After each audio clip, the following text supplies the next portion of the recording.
Et l'inflation, on en parle tout de suite avec notre invité Florent Wener, Yarana. Bonsoir. Merci d'être sur la première ce soir. On vient de le voir, ce sont les ménages les plus modestes qui sont les plus touchés par la crise économique. Est-ce qu'on est toujours en zone de turbulence ou le pire reste à venir ? Alors en fait, les éléments qui ont amené le démarrage de l'inflation sont toujours présents. Donc malheureusement, je n'ai pas une très bonne nouvelle là-dessus. Il y a de fortes chances que ça continue encore. Alors savoir si ça va diminuer progressivement ou si ça va se maintenir à un niveau à peu près constant, il y a un débat chez les économistes en ce moment. Donc c'est un peu compliqué de vous le dire. Et puis donc particulièrement sur la situation polynésienne, c'est compliqué. Mais il faut s'attendre encore effectivement à des mois d'inflation importants. Oui. Donc c'est aujourd'hui qu'il faudrait se préparer. Voilà, c'est ça. Alors, le gouvernement souhaite revoir la liste des produits de grande consommation et celle des produits de première nécessité. Les PPN, qui sont, je le rappelle, un dispositif mis en place par le gouvernement afin de permettre aux familles les plus modestes de s'alimenter correctement. Pourtant, les PPN aussi aujourd'hui ont augmenté de 14%. Jouent-ils toujours leur rôle finalement aujourd'hui ? Alors, le principe des PPN, c'est qu'on contingente la marge. En fait, on réglemente la marge, mais évidemment, si le produit qu'on achète est déjà cher, il est déjà impacté par l'inflation mondiale, ben forcément, il arrive plus cher. 14%, c'est assez important, mais il faut comprendre aussi que les PPN, ce sont des produits qui sont des produits de base, et ce sont les matières premières, l'énergie, etc., qui ont été le plus touchés en fait par l'inflation au plan mondial. Donc, ça se répercute logiquement sur les PPN. Et puis, ce sont des produits qui sont à faible valeur globalement. Donc, si vous voulez, quand on vend un produit qui est cher, le coût de transport a finalement peu impacté le prix final du produit cher. Quand on vend un produit qui est pas cher, le coût de transport impacte beaucoup plus le prix final. Donc c'est assez logique qu'on ait des augmentations fortes sur les PPN.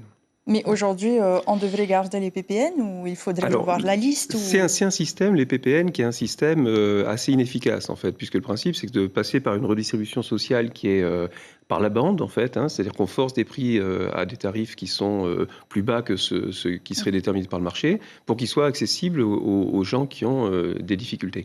Mais en même temps, on les rend aussi accessibles moins chers à toutes les personnes qui n'en ont pas besoin. Et ça, c'est un problème parce que du coup, il y a une déperdition en fait de l'action publique et des dépenses qui sont effectuées aussi, puisque derrière, il y a un manque à gagner fiscal pour le pays. Il y a une déperdition pour des gens qui n'en ont pas besoin. Et ça, c'est quelque chose que les économistes n'aiment pas. Et donc, il faudrait mieux cibler peut-être.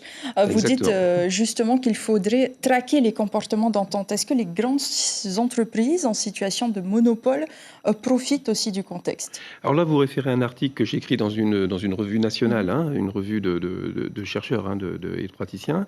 Alors, ce que je voulais dire par là, c'est qu'on n'a pas besoin, dans une économie qui fonctionne bien, où il n'y a pas d'entente, où il n'y a pas de problème de pratiques anticoncurrentielles massives, on n'a pas besoin de réglementer les prix, puisque de fait, les prix s'établissent à leur juste niveau, à leur niveau normal. Voilà.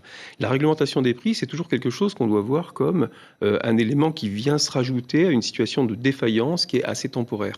La réglementation des prix telle qu'elle est pratiquée en Polynésie depuis 30 ans, c'est quelque chose qui s'est instauré dans le paysage et on voit que ça ne fonctionne pas. Parce que si ça fonctionnait depuis 30 ans, on n'aurait pas les niveaux de prix qu'on a. Et c'est pareil d'ailleurs pour l'expérience calédonienne à laquelle je me suis aussi beaucoup intéressé. Et les prix restent très élevés avec une tradition d'interventionnisme sur les prix. Donc on sait que c'est quelque chose qui ne fonctionne pas en fait. Voilà, et donc le politique manque de décisions courageuses peut-être ? Alors c'est pas une question de décision courageuse. En l'occurrence, c'est juste que ça s'est installé comme ça, qu'à l'époque où ça s'est installé, c'était vraisemblablement la seule façon qu'on avait trouvée pour agir, qu'en plus il n'y avait pas de droit de la concurrence à l'époque. Donc voilà, donc c'était un pis-aller. Maintenant, il faut qu'on fasse évoluer le système, avec un peu plus de maturité sur le recul et le fonctionnement de l'économie. Il faut qu'on fasse évoluer le système. Alors, très rapidement, pour terminer, l'inflation reste en grande partie aussi liée à la conjoncture économique et géopolitique. Le tourisme qui repart, est-ce que c'est un bon signe de reprise d'activité ? Ah oui, c'est une excellente nouvelle. On arrive effectivement au niveau pré-Covid, au niveau de 2019. On voit que là, les réservations sont pleines dans les pensions de famille, dans les hôtels. Enfin, c'est très bien. Alors, il faut aussi comprendre qu'il y a une offre qui est réduite. C'est-à-dire qu'on a un certain nombre d'hôtels qui ont fermé, qui n'ont pas rouvert. Donc, évidemment, quand on voit des hôtels pleins, c'est aussi parce qu'on a moins d'hôtels qu'avant. Donc ça, on ne peut pas s'en réjouir. Mais pour l'instant, en tout cas, les touristes sont revenus. Espérons que ça se maintienne. C'est quelque chose qui est vraiment une excellente nouvelle pour la relance en fait, de l'économie polynésienne. C'est au moins ça comme bonne nouvelle. Merci beaucoup Florent Wener d'avoir été notre invité ce soir. Quoi qu'il en soit, l'inflation, c'est aujourd'hui qu'il faut se préparer puisque l'avenir reste flou. L'information en continu sur Polynésie la première, Internet et réseaux sociaux.